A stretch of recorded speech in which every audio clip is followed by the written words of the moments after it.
Amagu Nkosi yamaZulu.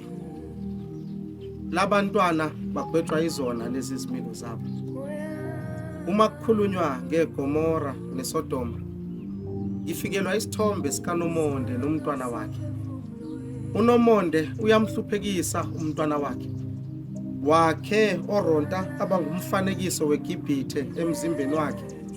Ngoba uthe golu umzimba bawuthenga kakhulu mawuhlotshisiwe. Useze wabekwa amanxiwa esifubeni sakhe. Ngoba onke amadoda alomphakathi athalala khona la esifubeni sakhe. Kondliwa amawele bokuleli apha. UNomonde ngengambuka ondla umntwana notshwala. Kunombhalo ojulile obulotshwe esangweni lakwaNomonde. Isaziso sidayisa ngomzimba. Imina uNomonde osithobayo. Amagu Nkosi yamaZulu. Umakhelwane ngabanye engibahlulelayo. Labantwana kade babecela isinkwa kungekho ngisho noyedwa bahlephulelayo. Phinda ubhale Pawulose ngathi uTimothy usephile ezinhlizweni zomakhelwane.